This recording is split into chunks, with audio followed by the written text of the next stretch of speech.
Hello and welcome to Unacademy, a one-stop destination for the English medium civil services aspirants. A very good morning and welcome to the most comprehensive Hindu analysis on YouTube. So first, let's start the discussion by looking at the topics that we are going to discuss. Since the mains exam is fast approaching, we will focus heavily on those articles and topics which are specifically relevant for the mains exam. And those of you who are preparing for next year prelims, we have something special for you. We will not only cover a number of prelims articles, going forward, I plan to include some of the most important PIB articles as well of the particular day.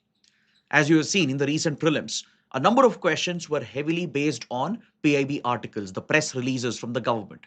Even the UPSC chairman has confirmed that government press releases are one of the most important sources for prelims questions. So, along with covering these 10 articles from the Hindu newspaper, let's also look at a few related PIB articles that are in the news. Before we start, I have two very important announcements. Those of you who are looking to prepare for 2027 with us, you have a great opportunity because starting from 1st June, we are launching a new batch, the Elevate batch. And this program now comes with a new structure. Instead of just having one GS class per day, it has been decided to run two parallel classes in a given day of shorter duration so that you can not only cover two GS subjects parallelly and try to quickly complete the syllabus, but it will also give you enough time to focus on your revision, on your answer writing practice. So this batch starts from 1st June with history classes by Abhishek Mishra sir in the morning from 7 to 9 a.m. and geography classes by Mukesh sir in the afternoon from 3 to 5 p.m. Now, those of you who are interested to enroll, you have a great opportunity because Unacademy is providing the lowest price ever. You can avail the subscription at just 16,999 along with up to 12 months of free extension. I'm told that this is a limited period offer, and in order to avail the discount, you have to enter the code IAS English. So the link is provided in the description below, but on the subscription page, you might see a different fee. But once you enter the code IAS English, you'll be able to avail this offer. The second big announcement is for those students who are seriously preparing for the upcoming mains exam. We are launching our flagship Conquer Mains program. Under Conquer Mains, you will get access to dedicated lectures covering the static portion and current affairs by your top educators, along with dedicated answer writing live sessions by toppers of previous years, as well as access to the mains test series and the mains notes, which could be very helpful for your revision. So, this program comes with a guaranteed evaluation for your answers with a detailed feedback. So, those interested can enroll at 9,999 and the link is provided below. You can even see the distribution of classes across subjects where our top educators from IAS English team would be taking up these sessions. With this, let's get started and look at the first topic. On page number 8, there's an important editorial that relates to the topic of quantum computing. This editorial helps you understand the threats posed by quantum computing with regard to digital safety. Some of you might be a little surprised because generally you would have heard that any form of critical emerging technology has number of advantages, and especially quantum computing can bring about a number of advantages as it can scale the computing speed. But what if I told you quantum computing as it emerges can pose a serious threat to current encryption methods and current communication technologies? The current digital safety which is there with regard to digital encryption and online communication, this could be rendered outdated and completely useless if quantum computing makes a practical entry into the domain. So, this is what we need to learn and understand in slight detail. Now, what are quantum computers? Right? This is a preferred topic for mains exam as well, could be a potential essay topic. When you look at your classical computers, they essentially they can hold a particular state, a single state at a given point in time. The bits which make up the very base of a classical computer can either hold the state of 0 or 1, not both at the same time. It can either be just a 0 or a 1, not both at the same time. So this becomes a severe constraint on the number of computations that a regular computer, classical computer, can perform. Now, this is where a quantum computer differs significantly. In the world of quantum mechanics, something spectacular, unimaginable happens. At the quantum level, there's something called quantum superposition that exists, where an object can exist in two states simultaneously. To better understand this quantum entanglement and quantum superposition, there is a thought experiment known as the Schrodinger's cat. So, in this thought experiment, Schrodinger proposed the idea that consider a box where there is a cat inside the box exposed to a vial of poison, and there is a Geiger counter which is acting like a timer. So once the timer, once it sets and it breaks the poison vial, the cat which gets exposed to the poison could die. Now, since the box is enclosed and the cat is enclosed within it, for an outside observer, you don't know whether the cat is alive or not. Right? There's no way of knowing at what time exactly the timer would set and what time the poison vial would break and exactly at what time the cat would die. So without that information and knowledge, to an outside observer, the cat remains both alive and dead at the same time. So this thought experiment helps you better visualize what happens at the quantum level. The qubits which make up the very base of a quantum computer can exist in two simultaneous states at the same time. It can both be 0 and 1. So only when the observation is made will the state be determined. And this essentially increases the computational capacity. So a classical computer where a bit can hold only one state at a given time, compared to a quantum computer where a qubit can hold both states, both 0 and 1 simultaneously, it exponentially increases the computing capacity. Now, let's say you take a complex mathematical problem, especially in modern cryptography.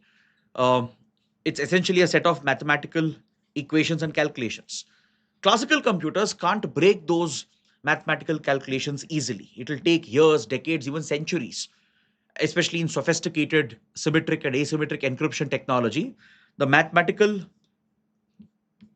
calculations and the cryptography involved would be so complex that for a classical computer to crack that equation, it would take several years, decades, and even centuries, thus making modern communication and encryption technology almost foolproof. But with quantum computers, the scale at which it can compute, it can bring down that computation time to a matter of few days or few weeks or few months. And thus, traditional cryptography and communication security, they can become completely outdated with the emergence of quantum computers. But however, the world is many years away from actual practical functioning quantum computing technology because it's very difficult to maintain the state. The qubits are very unstable. They can't hold that state for a long time. You need certain special cases, special material is required. And across the world, a lot of studies and research is going on.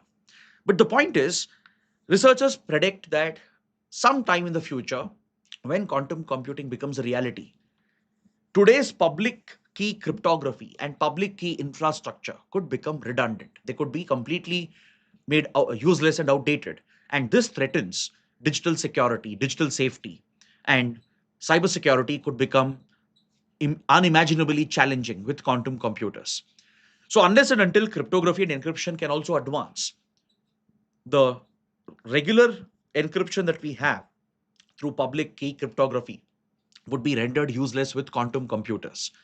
Now, what is this public key cryptography and public key infrastructure? See, currently, as far as all the digital communication is concerned, they're all encrypted. You must have seen in your apps as well. They say they provide end to end encryption, where from the sender to the receiver, end to end, the whole communication link is encrypted. These are nothing but a set of mathematical calculations.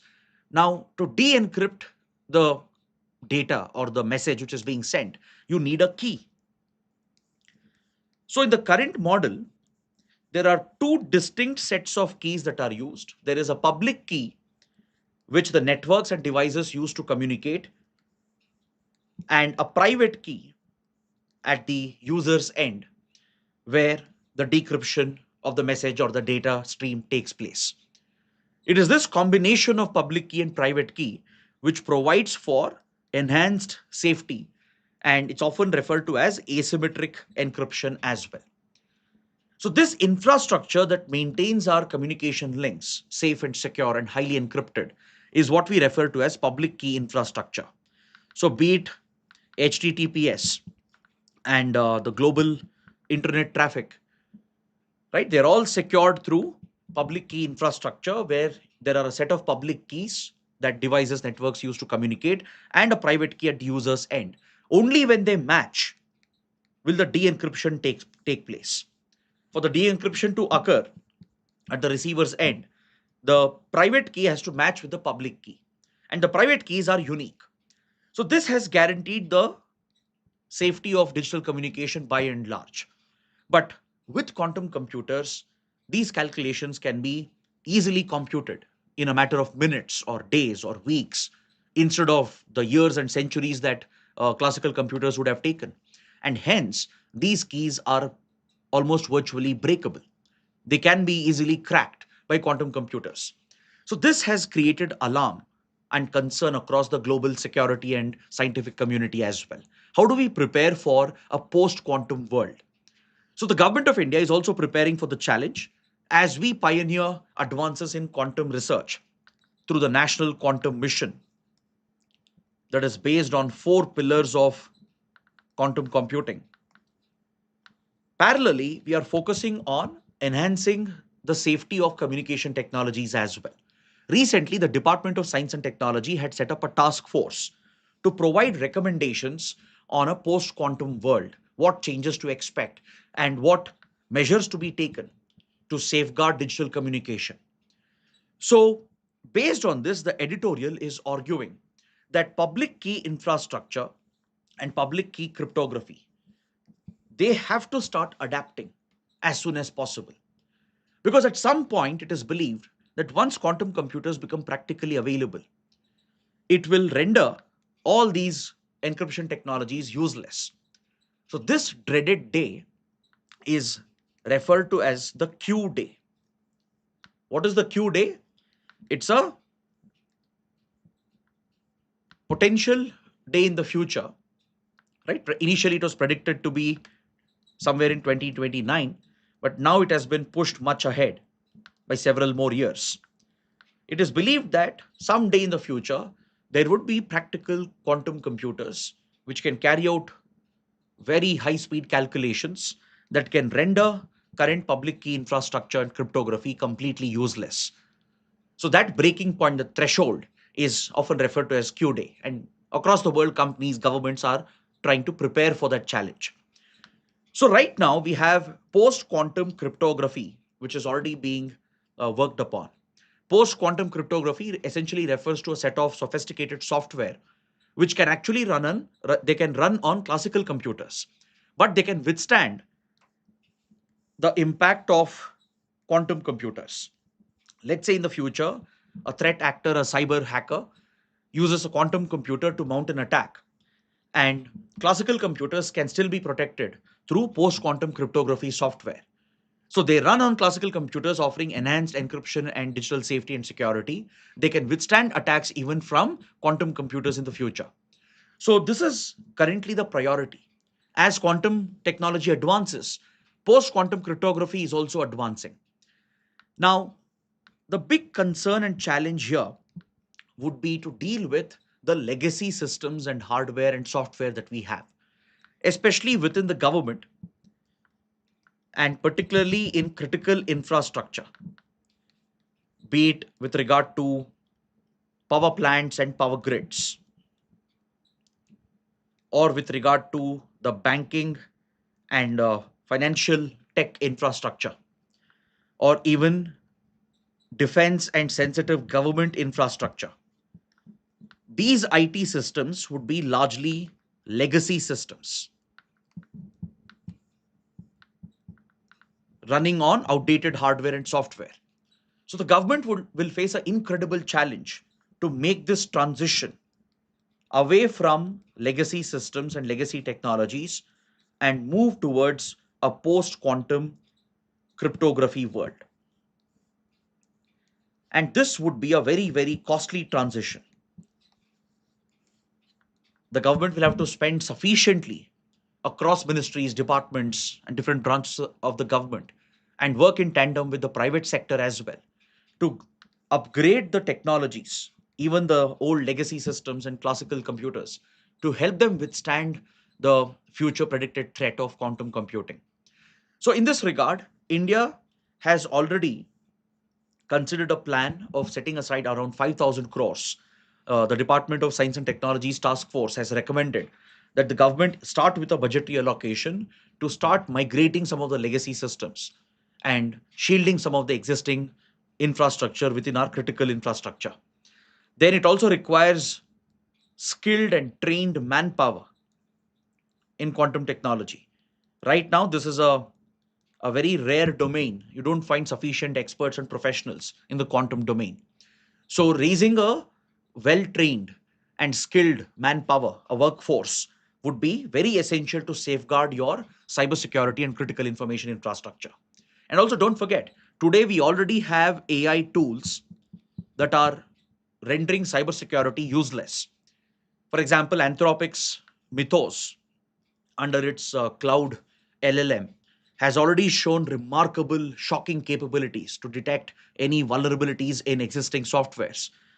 And this already poses a massive threat for cybersecurity across the world. So imagine a world where you have such AI tools in combination with quantum computers. So AI with quantum technology will not only bring transformative changes and many, many advantages, it will also bring several alarming possibilities and dangers. And that is a world that governments are trying to prepare for. So, this is what you can learn from this article. You get to learn about the basics of quantum computing, how it compares with classical computing. What do you mean by public key, cryptography, and infrastructure? And what kind of dangers lie ahead with regard to encryption and cryptography? And how do you prepare for it? Now, let's move to the next topic. A very interesting article, a column written by Arjun Subramaniam, a military historian and a well known strategic analyst. He talks about the concept of brinkmanship. This topic can be very useful for international relations under GS paper 2, even under GS paper 3 for security, could be a potential essay topic. And especially for students with PSIR as their optional, this article could be very, very valuable. It gives some very interesting points that you can use to discuss about the concept of brinkmanship. So let's understand what is brinkmanship. See, this political theory and concept, this term was coined back in 1950s, 1960s period during the Cold War era. During the Cold War period, when US and USSR were staring at each other, engaged in intense rivalry, engaged in geopolitical competition and rivalry, engaged in covert wars against each other, they kept on pushing both the sides as a form of deterrence. They kept on taking these maximalist positions, a very hard approach towards foreign policy and security strategy to test the limits of their adversary, to push their adversary to the limits right before the brink of war. Just before the start of a war, these countries were taking several drastic steps and measures to test the other side, to push the adversary to back down, to take a back step and make concessions so that they could gain diplomatically and geopolitically. For example, deliberately carrying out military movements and deployments, or raising the threat threshold, or placing their nuclear arsenal on heightened alert, or carrying out covert operations in their areas of interest to weaken their influence, to directly threaten their integrity and very survival of their state. So, such drastic moves and measures were deliberately initiated by both these global powers in order to test the other side, create a sort of mutually assured destruction, the mad theory of deterrence. where they guarantee mutual destruction to each other under the prospect of a nuclear war. So, this aggressive strategy that these powers followed is labeled as Brinkmanship theory, recognized in political science, coined by Western political experts who studied the events of Cold War in 1950s and 60s. So, for example, we had the Berlin blockade in 1948-49 at the very beginning of the Cold War, where Germany and Berlin were divided between West and East, and the Soviet Union deliberately tried to blockade parts of Western Berlin. Some sectors of Western Berlin were completely blockaded to lock out that population from the western parts of Europe. So, this was a grave Soviet aggression that was deliberately done to provoke US and the Western powers. Now, instead of seeking a detente or seeking a peaceful resolution through talks, the US countered with a counter move, a counter retaliation. The US launched the Berlin airlift. The US started sending supplies to bypass the blockade, and it started assisting parts of Berlin that were blockaded, despite an open threat of war from the Soviets. So both sides were staring each other down, taking one step at a time, climbing the dreaded escalation ladder. Both sides deliberately taking a step higher on the escalation ladder, complicating the escalation matrix, showing the willingness to increase the possibility of a war. And they would stop right before a war could begin. So they believed that this was the best deterrence approach to push back the adversary, force them to make concessions under the fear of guaranteed destruction or mutual assured destruction. So this was seen in 1962 as well during the Cuban Missile Crisis, when the Soviet Union moved nuclear missiles to Cuba, posing a direct and existential threat to US. And US countered this with a counter deployment of nuclear arsenal to Turkey. And John F. Kennedy imposed a naval blockade in the Caribbean Sea near Cuba off the coast of Florida, resulting in a naval stare down, a naval standoff between two nuclear armed nations. If the world ever came to the brink of a nuclear conflict, probably this was the moment. So these events led political experts, strategic thinkers to conclude that countries deliberately adopt this escalation. They don't want to go to war, but deliberately they'll escalate. Why? They hope that it will basically scare off the other adversary. When you're more random, when you're unpredictable, when you deliberately use disproportionate tactics, something which the adversary is not expecting. So, through such an aggressive foreign and military strategy, you try to push back your adversary, force them to take a back step. So, on paper, it looks like a great theory that it achieves deterrence, it can bring peace and stability. It can actually prevent two powers from actually going to war because it guarantees mutually assured destruction, right? But however, experts are not sure about the brinkmanship theory and its success because it is very, very volatile. Its whole philosophy rests on its volatility. If a leader or a country acts in a more unpredictable manner, in a disproportionate manner, right, that's when the brinkmanship concept would actually work. But this could easily result in a miscalculation. If the other side, if the adversary misreads your signs and intentions, if the other side genuinely believes you're planning for a disproportionate attack, then what if miscalculation is done and what if an accidental war breaks out, which could potentially have nuclear consequences? So both sides generally under this brinkmanship theory, they push each other towards the real possibility of a war where potentially nuclear weapons could come into play. And that makes the situation extremely scary and volatile. It's a deadly escalation matrix, a very deadly escalation ladder that both sides will be climbing when they follow the brinkmanship path. Now, what is alarming is that, see, this trend had generally ended and declined after the collapse of Soviet Union, after the end of the Cold War, that is post 1991, with the collapse of USSR and disintegration of the Soviet Union. Russia had at least taken a back step. It didn't have the capability to adopt such a strategy as well in the 90s and early 2000s. Even United States had largely backed away from such deliberate moves. But of late, in recent years, we have seen the return of brinkmanship theory in global geopolitics, not just by state actors, even by non-state actors. Non-state actors, such as terrorist organizations, they primarily rely on the brinkmanship theory. For example, when you look at terror groups like Al Qaeda, Islamic State, or Pakistan sponsored terror groups like Lashkar-e-Toiba, Jaish-e-Mohammed, their whole USP is to carry out disproportionate attacks. Why? Because terrorism is rooted in the idea of creating fear. It is focused on attracting maximum attention to highlight the issue that they are fighting for.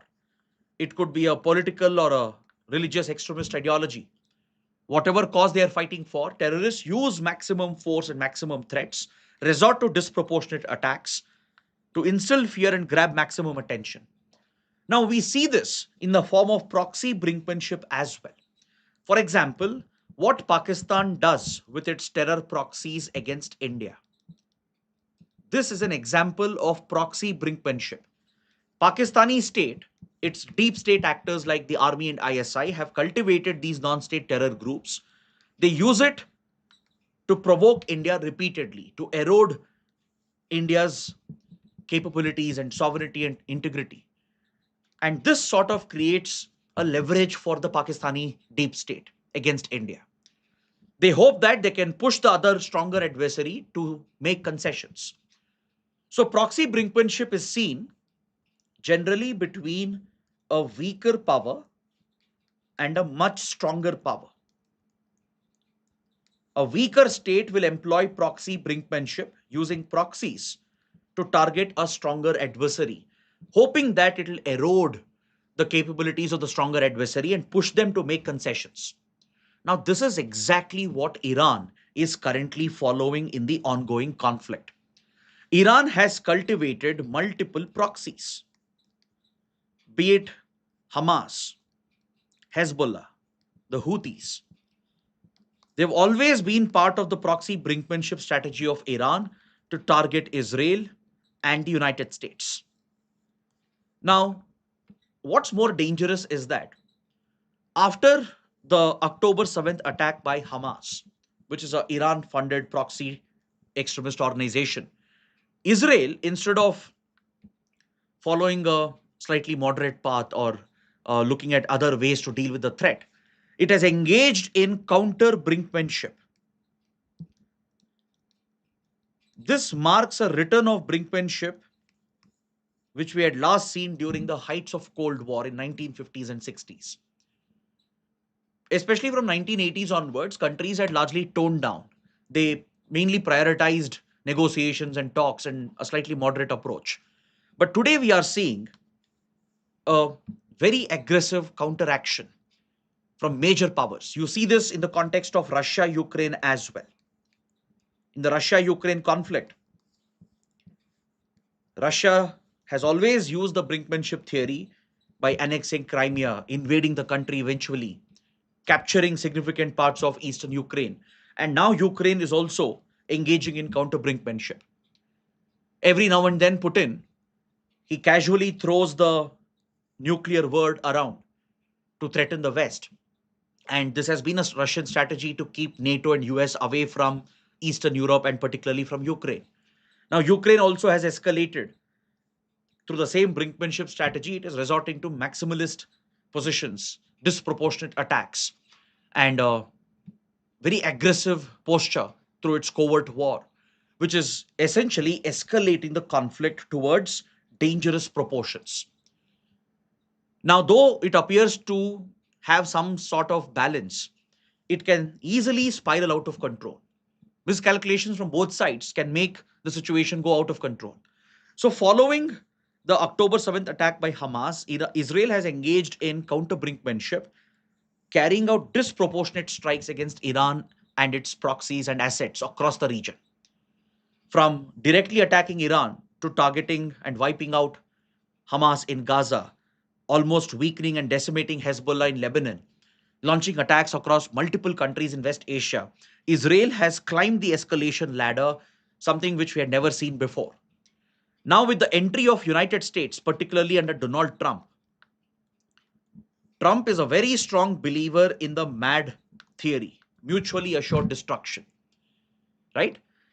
By being more unpredictable, by coming out with disproportionate responses, by being more volatile, Trump believes that he gains the upper hand, that he can create a better deterrence. But Iran has engaged in counter brinkmanship to Trump's aggression. Iran has fully utilized its geographical advantage, placing a chokehold over Hormuz. Iran has unleashed its barrage of missiles and drones across West Asia, taking the maximum risk possible, guaranteeing mutually assured destruction.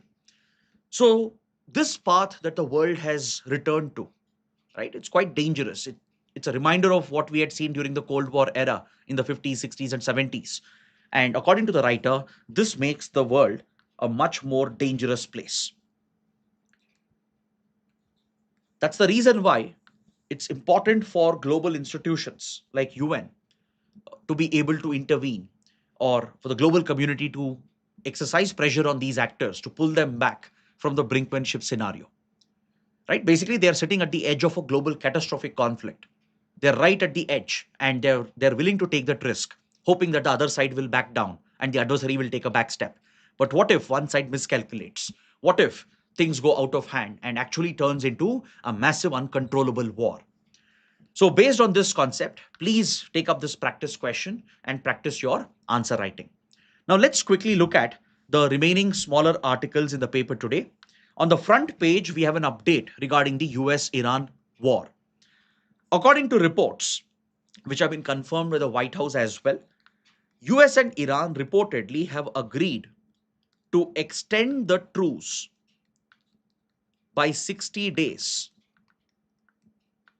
thus prolonging the ceasefire in the 3-month conflict. Ever since the war began on 28th Feb, after several weeks of fighting, US-Iran had agreed on a ceasefire, though there were some violations here and there. The talks have progressed. Eventually, initial round of talks failed that were mediated by Pakistan. But now, as the tensions are coming back, we are again seeing the rising tensions between both sides with the possibility of the resumption of the conflict. It has been reported that US-Iran have tentatively agreed to extend the truce by another 60 days to allow the ceasefire to continue so that a final deal can be worked out. According to reports, a MOU is being worked out between both the sides. But Iranian side, especially some sources on the Iranian side, deny that any such commitments have been made. Conflicting reports are still emerging, and it's believed that Iran is seeking a lot of concessions. But however, according to reports, the US is insisting that Iran first has to fulfill certain obligations. One, Iran will have to lift its blockade of Hormuz. If at all the deal goes through, and as reported, if it is finally sanctioned and approved by the President of United States, most likely it would contain a commitment from Iran to lift the blockade at Hormuz, and also Iran will have a commitment to demine Hormuz within 30 days. See, Iran has made Hormuz Strait almost impossible to navigate by laying mines across the narrow strategic choke point. So this is likely to be a part of Iran's commitment. In return, the US might promise to lift its naval blockade of Iranian ports and Iranian ships. As I said, according to the brinkmanship concept, US has resorted to counter brinkmanship. If Iran blockaded Hormuz, targeted ships and mined the choke point, US has retaliated by imposing a counter blockade on Iran, targeting Iranian ports and Iranian vessels. And also, US might offer some relaxation on the economic sanctions on Iran so that Iran can start selling some of its oil. But however, the US is very, very clear that they will not allow Iran to impose a toll on Hormuz. Iran has suggested that along with Oman, they'll try to control the shipping traffic through Hormuz and levy a toll. But US has already retaliated. Trump has even openly threatened Oman that he is going to attack Oman next if Oman were to agree to that. And also, both sides have recently broken the ceasefire in the run-up to these talks which are going on. US has attacked Bandar Abbas and military infrastructure where drones and missiles were being prepped to be launched by the Iranian side. Iran has retaliated by launching missiles towards Kuwait and American air bases in the region. So tensions are again back if this deal doesn't go through, if the truce doesn't get extended, and if they don't actually work out a final deal, there is every possibility of the war returning very soon. Next, on page 12, a big update on India-China relations on the border dispute between the two countries. See, with regard to the border dispute, and as well as with regard to the Ladakh standoff and tensions that prevailed from 2020 to 2024, both sides, they achieved a big breakthrough at the Kazan BRICS summit in 2024. At the 2024 Kazan BRICS summit in Russia, India-China worked out a border arrangement to bring back peace and tranquility along the Himalayan border. Since then, India-China are trying to reset the relations, and especially since last year, some normalcy is actually coming back into the relationship. So in Ladakh, at the flashpoints, at Daulat Beg Oldi, at the Depsang Plains, at Galwan River Valley, at Panongso Lake, wherever the escalations and incursions had happened, both sides have retreated, normal patrolling has resumed, and India-China have gone back to their commitments that were made in 1993 under the Peace and Tranquility Agreement along the line of actual control. We also have a border agreement of 1996 on confidence building measures to build confidence on both sides through certain restrictions on military deployments and actions and regular engagement between military and diplomatic establishment to maintain talks and channels of communication to resolve any escalation that might happen. Then we also have the special representative mechanism, the SR mechanism that was initiated in 2003, under which the two special representatives of India China meet regularly. The special representative from India being the National Security Advisor, and from China it would be the State Counselor. The SR mechanism had progressed quite well until 2009. In fact, the SR mechanism was given the task to provide a political solution to resolve the boundary dispute through negotiations. But it came to a sudden halt as China became very aggressive against India from 2010 onwards. But following the Galwan clashes and the Ladakh standoff, India-China have resumed and restarted the SR mechanism of talks.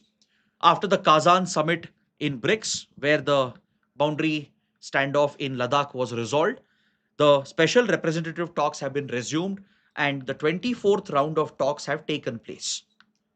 Now the ground is being laid for the next round, the 25th round of SR talks, which is the only platform between India and China to try and peacefully resolve the border dispute. So to take forward the boundary negotiations, India and China have a mechanism. It's called the WMCC, the Working Mechanism for Consultation and Coordination on India-China border. So this working mechanism consists of diplomats, military officials, and the top leadership of both sides. And they meet regularly, periodically, to take stock of the situation at the border and address any tensions which has crept in and to move towards resolution of the boundary issues. It basically lays the foundation for SR talks to try and find a political solution to resolve the boundary dispute permanently. So the latest round, the 35th meeting of WMCC talks have taken place. It was held in Beijing. The Indian side was represented by Joint Secretary for East Asia in the Ministry of External Affairs, along with a huge delegation of Indian officials. So they've held very productive talks on the relationship. Both sides have agreed to maintain the normalcy, to maintain the commitments and maintain peace and tranquility as per previous boundary agreements of 1993 and 1996. India has even requested China to immediately establish and start the meetings of the expert level mechanism on trans-border rivers. See, India China had announced an expert level mechanism to deal with the issue of transboundary rivers like the Brahmaputra or the Yarlung Sangpo. But the meetings of this early mechanism has not taken place, or this expert mechanism, it has not occurred. So India is pushing China, which is the upper riparian, to hold the meetings of the expert mechanism on transboundary rivers. So these are some key outcomes, and both sides are looking forward to the next round of special representative talks. The 25th round of SR talks are likely to take place very soon between India's National Security Advisor Ajit Doval and the Chinese State Councillor Wang Yi. Next, a big announcement from Ministry of Home Affairs with regard to India's coastal security. So let's understand what is this big development. See, the MHA, which is responsible for border management and border security, not only secures the land borders of India, but also the maritime borders and the coastal security of India. So MHA works very closely with Ministry of Defense and the armed forces as they deal with maritime security, right? Now, in a recent notification, the MHA has notified that the CISF, the Central Industrial Security Force, which is one of the central armed police forces that specializes in industrial security, the CISF would be responsible to safeguard the fishing harbors and landing points in the country. As part of coastal security reforms, the CISF is being designated as the responsible security agency to provide security at fishing harbors and fishing landing points across the country. Now, let's understand this in slight detail. Now, when you look at India's vast coastline, right, we also have two major island territories, Andaman Nicobar and the Lakshadweep Islands. India's coastline extends to more than 11,000 kilometers. As per the latest reassessment, India has a very extensive coastline covering multiple states and union territories from Gujarat to West Bengal, along with two island territories. So when it comes to coastal and maritime security, India has established a three-tiered or layered security mechanism, especially after the 26/11 Mumbai attacks, where India's coastal security was breached by Pakistani terrorists. India has completely restructured and revamped its coastal defense and maritime security. So under the three-layered or three-tiered maritime security strategy, the first layer of security or the first layer of defense is by the Indian Navy. The Indian Navy is the apex organization. It has the overall responsibility for India's maritime and coastal security. Then the second layer, formed by the Indian Coast Guard, which is also an armed force under the Ministry of Defense. The Coast Guard acts as the backup for the Navy. It is involved in many other responsibilities, including disaster management, oceanic research, environment protection, etc. But one of the prime responsibilities of the Coast Guard is to defend India's exclusive economic zone, protect our territorial waters, protect the coastal areas and coastal installations. It forms the second layer of defense. Then comes the third layer. The third layer by the coastal police, which becomes the state's responsibility. The concerned coastal states, they have raised their own coastal police units, forming the three-layered or three-tiered architecture. Now, along the coastline of India, there are many sensitive strategic installations.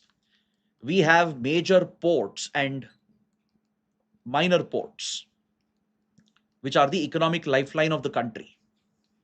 Right? We have several private operated ports as well.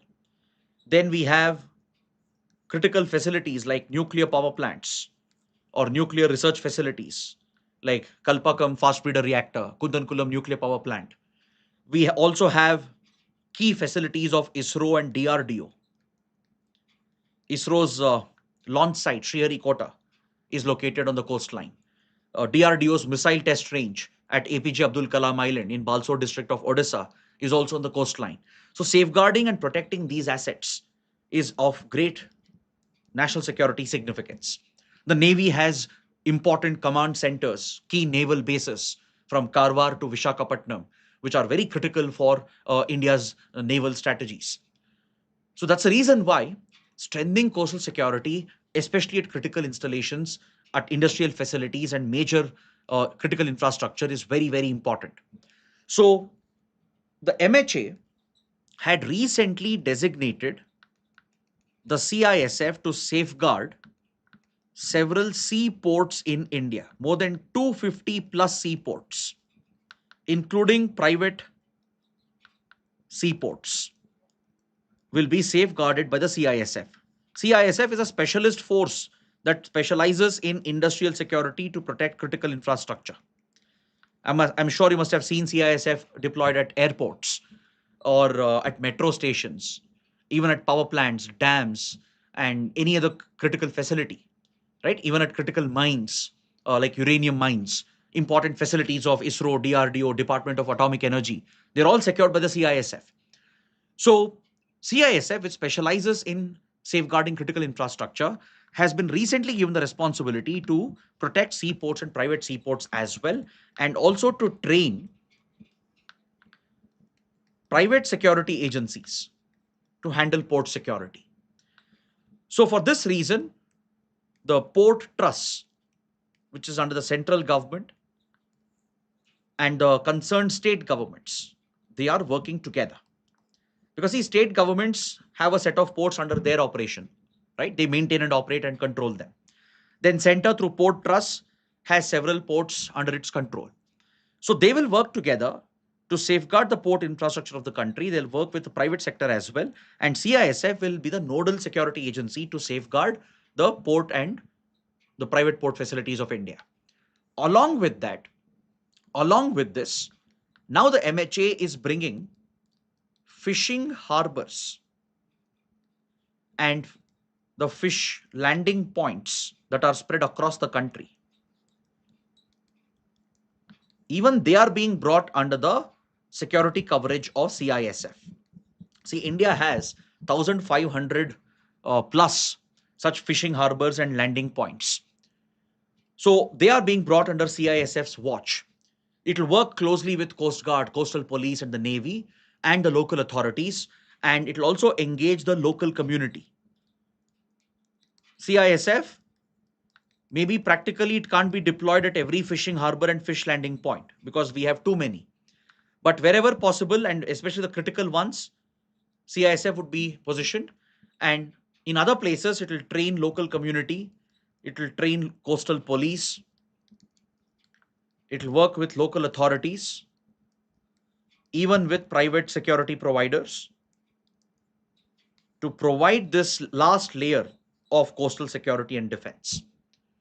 In fact, the government of India in December 2025 has proposed the establishment of a dedicated institution for port security called Bureau of Port Security. This can be a very important topic for your upcoming mains exam, as it is repeatedly in the news. Look at this PIB article. As I promised, wherever necessary, we'll try to interlink the topics with PIB articles and press releases so that you get all the information that's required, be it for prelims or for mains. So last year in December, the Home Ministry had proposed the establishment of Bureau of Port Security, similar to Bureau of Civil Aviation Security. Like how Bureau of Civil Aviation Security, functioning under Ministry of Civil Aviation, regulates aviation security in the country. Similarly, the Bureau of Port Security, which is set up as a statutory authority under the Merchant Shipping Act, will function under Ministry of Ports, Shipping and Waterways to provide security guidelines and regulation for the seaports of India. It will be headed by a Director General from the IPS, and as the key security regulator, it will work with all the stakeholders. It will coordinate with the CISF, with Coast Guard, Navy, Coastal Police, and state governments. Now, please remember this point.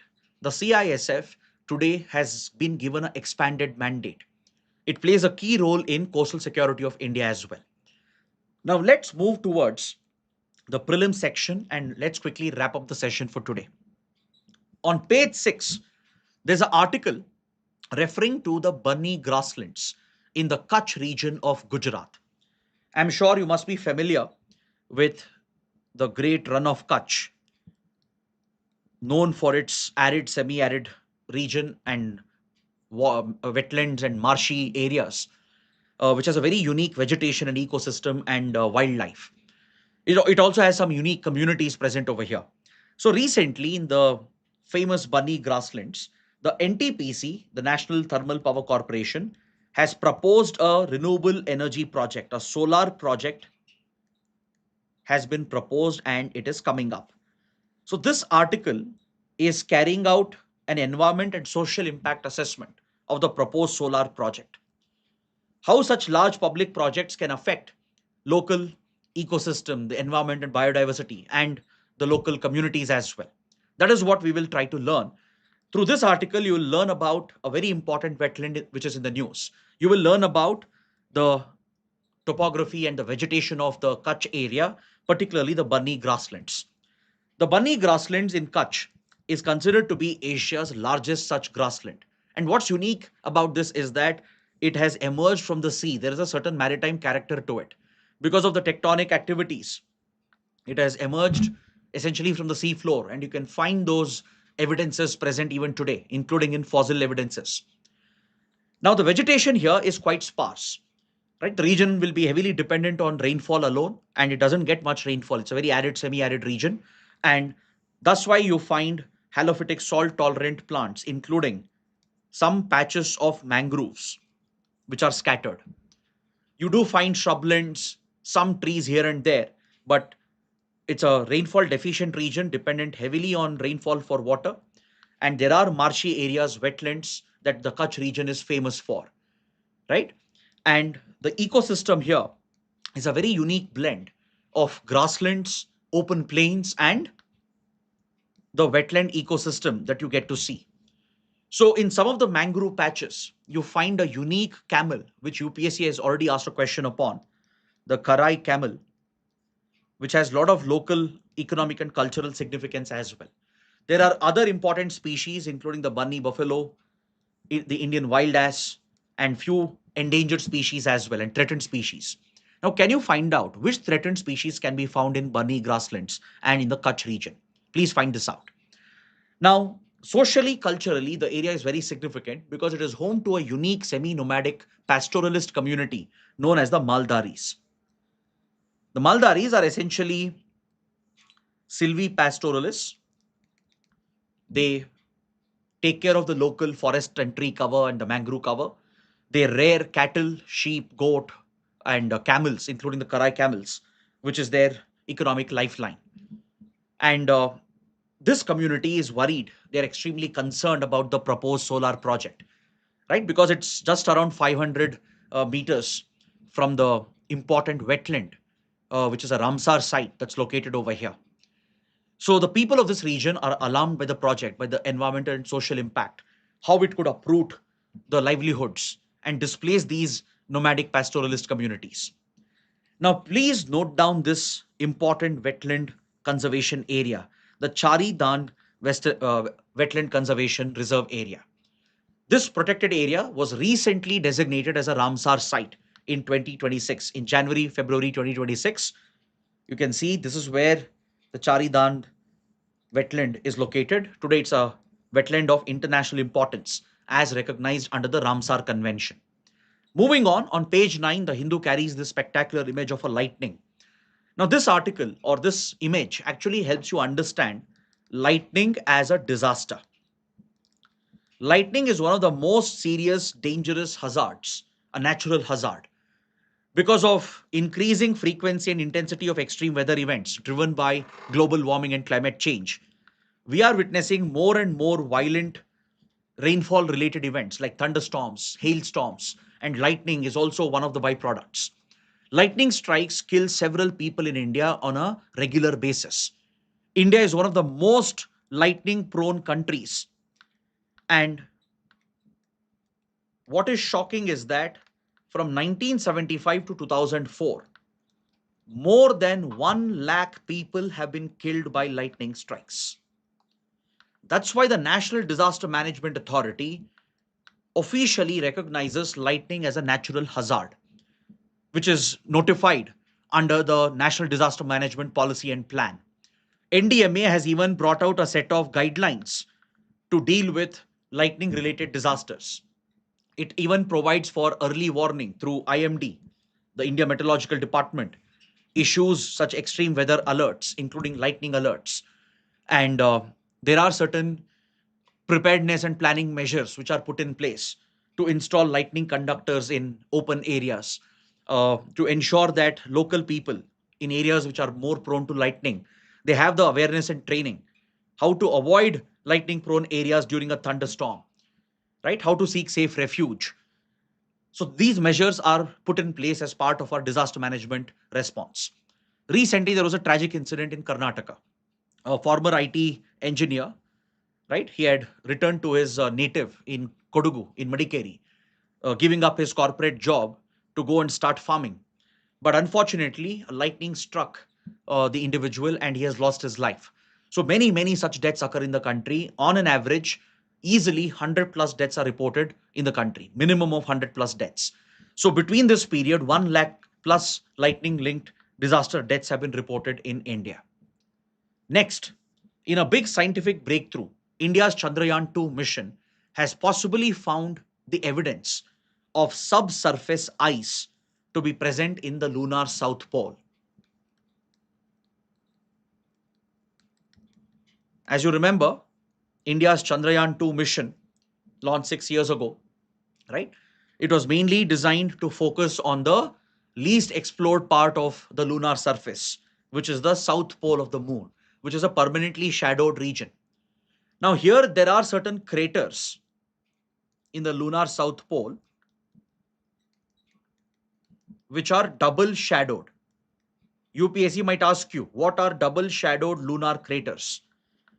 These are craters which are not only permanently shielded from sunlight, because they are located in the south pole of the moon, they never directly face the sunlight, they're completely shielded, right? Plus, apart from that, the shape of the craters is such that there is a physical blocking.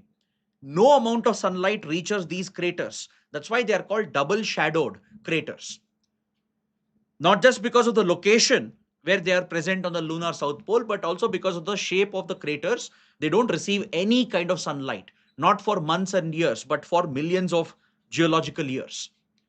Which means if at all the moon had some water, maybe millions and billions of years ago, this is where it is likely to be preserved and found in the form of ice, particularly subsurface ice. Discovering this ice is critical for any future manned missions to the moon.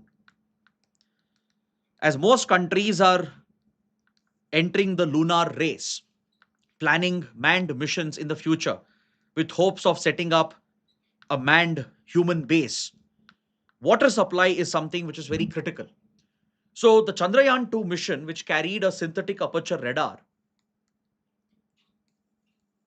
it has provided a very clear polarimetric analysis, which was deciphered by the Physical Research Laboratory in Ahmedabad to detect minute traces of subsurface ice in these craters. So this possibly or potentially could be the first ever proper evidence of subsurface ice being discovered in the lunar south pole. Next, Germany and Netherlands are stepping up their defense preparedness against any potential Russian military aggression. As part of the NATO, the two countries have recently established a new tactical command center known as the 1GNC. UPSC might ask you in prelims, the term 1GNC recently seen in news refers to what? It's a joint tactical command center set up by German and the Dutch defense forces in the Baltic states. See, right now, when you look at NATO, its deployment across Europe and command centers, the closest NATO command center facing Russia is in Poland. right, which is slightly far away from the Russian border with regard to other NATO and EU members. You have the Baltic states such as Estonia, Latvia, Lithuania, which might face any Russian brunt if at all Russia gets more aggressive against Europe. So, to strengthen NATO defenses, Germany and Netherlands have established this new command center. That's why it's called 1GNC. It will basically command around 50,000 troops that Germany and Netherlands are going to contribute with sufficient military hardware to deter any possible Russian aggression towards the eastern part of Europe, particularly the Baltic region of Europe. Now, coming to the last article for today. The Shangri-La Dialogue is in news. In another few days, Singapore is going to host the high profile Shangri-La Dialogue. So you should know what it is. The Shangri-La Dialogue is the biggest foreign policy and security conclave. It's a track 1.5 diplomatic event that brings government representatives and as well as non-government representatives together. Government leaders, from prime ministers to presidents to defense and foreign ministers to even diplomats and military and intelligence officers, along with strategic experts, retired officers, former leaders, media and journalists, academia. All these experts will assemble at Shangri-La Dialogue. Right? It's named after the famous Shangri-La Hotel in Singapore. It's organized by a think tank, a very famous think tank, the International Institute for Strategic Studies. So this time, US Secretary of Defense Pete Hegseth is expected to participate. And according to the article, China is sending a delegation of senior army scholars. India is also a regular participant. We also send a very high-level delegation. Back in 2017-18 period, Prime Minister Modi had directly participated, addressed the gathering, reiterating our principle of strategic autonomy. Then recently, after Operation Sindoor, senior military officials from India were sent to build India's narrative against Pakistan and to counter Pakistan's propaganda following Operation Sindoor. So that's why Shangri-La Dialogue can be very, very important. Now, before we end the session, as I promised, we will discuss at least a few important PIB articles. We already covered one related to the Hindu news, which was there in the paper. Now, let's look at a couple of other articles which could be relevant. A quick mention of the two topics, and then we can end the session. IBC, the Insolvency Bankruptcy Code, has yesterday completed 10 years of its implementation. It was brought out in 2016. And as you know, UPSC loves these anniversary milestone topics, right? So from a mains perspective, you can potentially expect a question on IBC, how it has transformed the ease of doing business in India, or how it helps handle insolvency bankruptcy proceedings, how India has improved its performance in recovery of the lost assets to recover the losses for the creditors. So there could be such a question asking you to analyze the performance of the Insolvency and Bankruptcy Code. So please note that 4 lakh crore worth of assets and liquid assets have been realized for creditors in the last decade because of the IBC code. More than 1,400 cases have been successfully resolved with liquidation of the assets, and this has significantly improved the recovery rate in India. Before IBC code, the recovery when a company or an institution goes bankrupt or goes insolvent, it was just around 15-20%. Now it has increased to more than 30%. According to latest reports, the recovery rate stands at close to 36.6%, which is a significant improvement. But still, there are many pending insolvency cases. The National Company Law Tribunal and Appellate Tribunal, they are struggling to clear some of the existing cases. Another drawback is that the timelines are being missed. Though the law provides for strict timelines to provide the resolution, the timelines are missed and there is a overcrowding of cases which is being reported. But however, India's improved performance has been noted even by global institutions like S&P Global Ratings, the Standard & Poor Global Ratings, which has improved India's insolvency framework ranking from Group C to Group B. India has been promoted by the S&P Global ranking from Group C to Group B due to improved recovery rates under insolvency bankruptcy proceedings. The second important topic is the launch of NESDA 2025 portal by the Department of Administrative Reforms and Public Grievances. This is a press release from Ministry of Personnel, Public Grievances and Pensions. So the NESDA is part of the National E-Governance Service Delivery Assessment Framework to assess and evaluate the performance of e-governance and online public service delivery framework. This system has been put in place. It's based on a UN model. The United Nations has the e-government survey model based on the online service index. How well government agencies are delivering online public services. How efficiently e-governance is being delivered in the country. This is tracked through the NESDA framework, National E-Governance Service Delivery Assessment Framework. So to track the progress, to log the data and make the information available to the public, the NESDA 2025 portal has been launched. So with this, I bring the analysis to an end. I hope it's been a fruitful and useful session. And if you guys want the PIB discussion to continue like this on a daily basis, at least 2-3 most important articles to be covered, please let us know in the comments. That is it. Thanks for watching. See you tomorrow.